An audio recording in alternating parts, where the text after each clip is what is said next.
क्रम संख्या 7 में अपने नाम के सामने उल्लिखित कागजात सभापटल पर रखता हूं। Item number 8 Shri Kiran Rijiju ji. With your kind permission, I rise to move that this House do recommend to Rajya Sabha that Rajya Sabha do agree to nominate 7 members from Rajya Sabha for being associated with the Committee on Public Accounts of the House for the term ending on the 30th April 2025 and do communicate to this House the names of the members so nominated by Rajya Sabha. प्रश्न ये कि माननीय मंत्री जी द्वारा प्रस्तुत प्रस्ताव को स्वीकृत किया जाए। जो सदस्य इसके पक्ष में हाँ कहें, जो सदस्य विरोध में ना कहें, मेरे विचार में निर्णय हाँ वालों के पक्ष में प्रस्ताव स्वीकृत हुआ। Item number 9 Shri Kiran Rijiju ji. Sir, with your kind permission, I rise to move that the members of this House do proceed to elect in the manner required by Sub-Rule 1 of the Rule 312B of the Rules of the Procedure and Conduct of Business in Lok Sabha 15 members from amongst themselves to serve as members of the Committee on Public Undertakings for the term ending on 30th April 2025. Item number 10 Shri Kiran Rijiju ji. एक मिनट, sorry, इसको पास कीजिए please. प्रश्न ये कि माननीय मंत्री जी द्वारा प्रस्तुत प्रस्ताव को स्वीकृत किया जाए। जो सदस्य इसके पक्ष में हाँ कहें, जो सदस्य के विरोध में ना कहें, मेरे विचार में निर्णय हाँ वालों के पक्ष में प्रस्ताव स्वीकृत हुआ। Item number 10 Kiran Rijiju ji. Sir, with your kind permission, I rise to move that this House do recommend to Rajya Sabha that Rajya Sabha do agree to nominate 7 members from Rajya Sabha for being associated with the Committee on Public Undertakings of the House for the term ending on 30th April 2025 and do communicate to this House the names of the members so nominated by Rajya Sabha. प्रश्न ये कि माननीय मंत्री द्वारा प्रस्तुत प्रस्ताव को स्वीकृत किया जाए। जो सदस्य इसके पक्ष में हाँ कहें, जो सदस्य विरोध में ना कहें, मेरे विचार में निर्णय हाँ वालों के पक्ष में प्रस्ताव स्वीकृत हुआ। Item number 11 Shri Kiran Rijiju ji. Sir, with your kind permission, I rise to move that the members of this House do proceed to elect in the manner required by Sub-Rule 1 of the Rule 331B of the Rules of Procedure and Conduct of Business in Lok Sabha 20 members from amongst themselves to serve as members in the Committee on the Welfare of Scheduled Caste and Scheduled Tribes for the term ending on the 30th April 2025. प्रश्न ये कि माननीय मंत्री द्वारा प्रस्तुत प्रस्ताव स्वीकृत किया जाए। जो सदस्य इसके पक्ष में हाँ कहें, जो सदस्य विरोध में ना कहें, मेरे विचार में निर्णय हाँ वालों के पक्ष में स्वीकृत हुआ। Item number 12 Shri Kiran Rijiju ji. Sir, with your kind permission, I move that this House do recommend to the Rajya Sabha that Rajya Sabha do agree to nominate 10 members from Rajya Sabha for being associated with the Committee on Welfare of Scheduled Castes and Scheduled Tribes of the House for the term ending on 30th April 2025 and to communicate this House the names of the members so nominated by Rajya Sabha. प्रश्न ये कि माननीय मंत्री द्वारा प्रस्तुत प्रस्ताव स्वीकृत किया जाए। जो सदस्य पक्ष में हाँ कहें, जो सदस्य विरोध में ना कहें, मेरे विचार में निर्णय हाँ वालों के पक्ष में प्रस्ताव स्वीकृत हुआ। Item number 13 Shri Kiran Rijiju ji. Sir, with your kind permission, I rise to move 1A that a committee of both houses to be called the Committee on Welfare of Other Backward Classes be constituted, consisting of 30 members, 20 from Lok Sabha and 10 from Rajya Sabha, to be elected in accordance with a system of proportional representation by means of single transferable vote.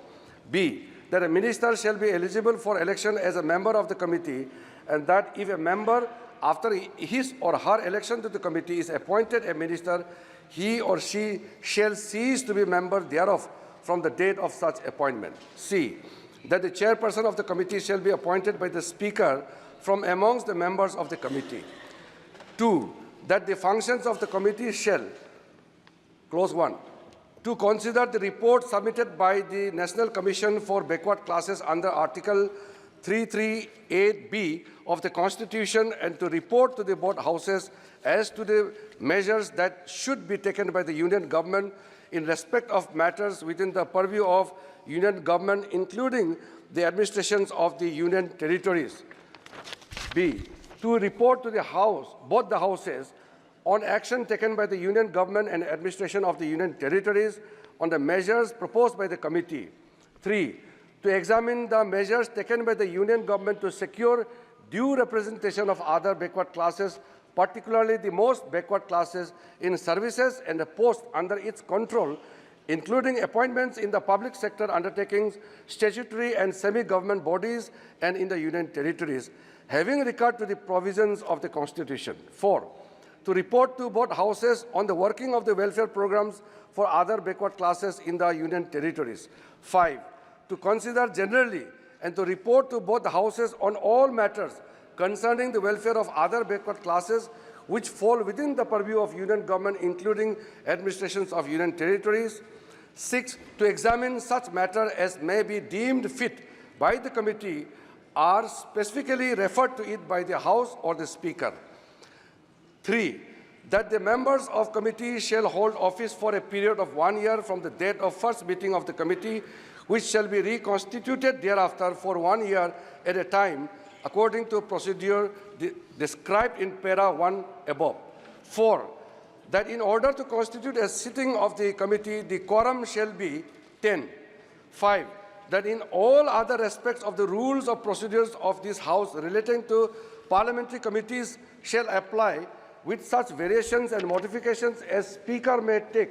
And lastly, 6.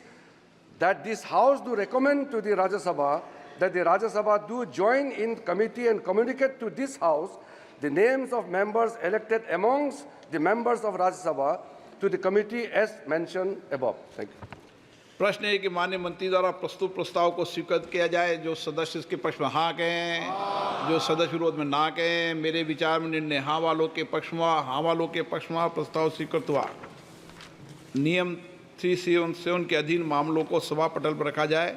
जिन सदस्यों को नियम 377 के उनके अधीन मामलों का आवाज़ उठाने की अनुमति दी गई, उन्हें सभा पटल रखने इच्छुक हैं, वह अपना सभा पटल पर निर्धारित प्रारूप में रख सकते हैं।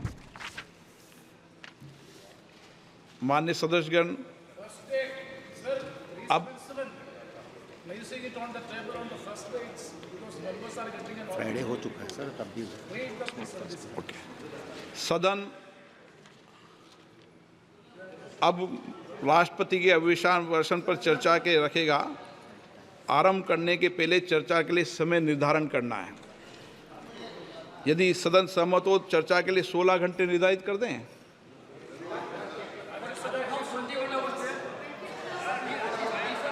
देर रात तक आज ही बैठना पड़ेगा।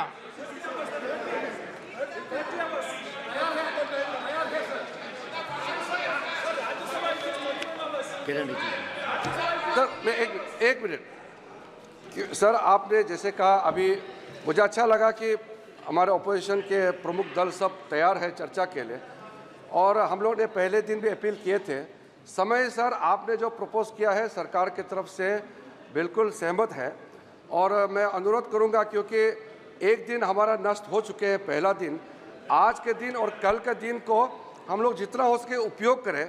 अगर देर रात तक चलाना भी हो, आप तो सर पहले भी सारा नए मेंबर्स को बोलने के लिए आपने पर्याप्त मौका दिया है। इस बार में कई नए मेंबर चुन के आए हैं। कांग्रेस पार्टी से भी बहुत नए मेंबर्स आए हैं, अन्य दलों का भी नए मेंबर्स आए, हमारा भी आया। तो सब लोग बोलना चाहेंगे। राजद, एक मिनट। नहीं, ओके, नो स्टेट। वो ऐसे वो नहीं होगा ना? तक वो तय है सर। मेरा सिर्फ इतना ही रिक्वेस्ट है कि क्योंकि सब मेंबर्स, खास करके नए मेंबर्स को बोलने के लिए मौका बहुत अच्छा, ये एक हमारे लिए हाथ में है। हम तैयार हैं, आप देर रात चलाने से भी हम तैयार हैं। ओके, माननीय सरकार ने भी ये अपनी भावनाओं को व्यक्त किया है कि सदन में सार्थक चर्चा संवाद हो, अच्छी डिबेट चर्चा हो, मर्यादित तरीके से डिबेट हो, लेकिन डिबेट और चर्चा देर रात तक चले, ताकि आप माननीय सदस्यों को चुनकर भेजाए। एक देश में एक सकारात्मक संदेश जाए कि संसद में हमारे विषयों पर चर्चा संवाद माननीय सदस्य करते हैं। कल आज रात तक बैठो। अगर हाँ, आप खड़े हुए थे, कुछ बोलना चाहते हैं? माननीय राहुल गांधी जी। राहुल जी। धन्यवाद स्पीकर सर। हम चाहते थे कि नीट पे एक दिन का डिस्कशन हो। काफ़ी ज़रूरी मामला है। 2 करोड़ युवाओं को नुकसान हुआ है। 70 बार पिछले 7 साल में पेपर लीक हुए हैं। तो हम चाहते थे कि एक दिन चर्चा इस पे हो। तो अगर आप मौका दे सकें। ठीक है, राष्ट्रपति अभिभाषण पर आप विषय रखें, क्योंकि हमने व्यवस्था दे चुके हैं पहले ही कि राष्ट्रपति भाषण के मध्य में न शून्यकाल होगा न कोई स्थगन प्रस्ताव को लिया जाएगा। सर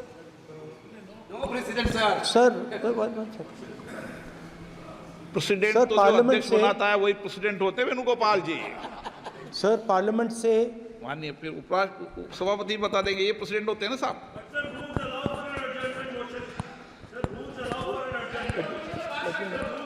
रूल के बाद भी अध्यक्ष निर्देश होते हैं ना वकील साहब। चलिए, आपको सर- बोलने दे रहे हैं आपके नेता लोग, सर- आपको बोलने दे रहे हैं ये लोग। सर पार्लियामेंट से देश को मैसेज जाता है ठीक है, और हम स्टूडेंट्स को मैसेज देना चाहते हैं कि जो नीट का इशू है ओके। वो पार्लियामेंट के लिए ज़रूरी है। ठीक है। इसलिए मैसेज देने के लिए हम चाहते थे आप कि एक नोटिस- दिन आप पार्लियामेंट नोटिस दे चर्चा दें, करे। मैं देखता हूँ। ठीक है, At least allow sir, LOP to conclude, sir. No conclude कर दिया उन्होंने पहले विषय। अध्यक्ष महोदय, ये पूरा सदन इस बात से अवगत है कि संसद की कार्रवाई कुछ रूल्स और प्रोसीजर्स के आधार पर चलती है। रूल्स और प्रोसीजर्स के अतिरिक्त कुछ हेल्दी ट्रेडिशंस हैं संसद की, जिसके आधार पर कार्रवाई चलती है। और मानता हूं कि ये हेल्दी ट्रेडिशंस हमारे संसद की एक सबसे बड़ी ताकत है।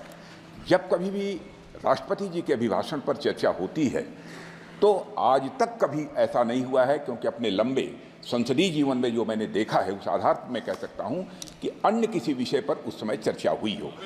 इसलिए मैं अपने सभी सम्मानित विपक्ष के सदस्यों से भी आग्रह करना चाहता हूं, आप जिस विषय पर चर्चा करना चाहते हो आप चर्चा करें, लेकिन एक बार राष्ट्रपति से संबंधित जो धन्यवाद प्रस्ताव है उसको संसद में पारित करने के बाद ही करें। यह मेरा सभी से विनम्र अनुरोध है। माननीय श्री राष्ट्रपति अभिभाषण पर चर्चा, श्री अनुराग ठाकुर जी, मैंने उनको बुला लिया।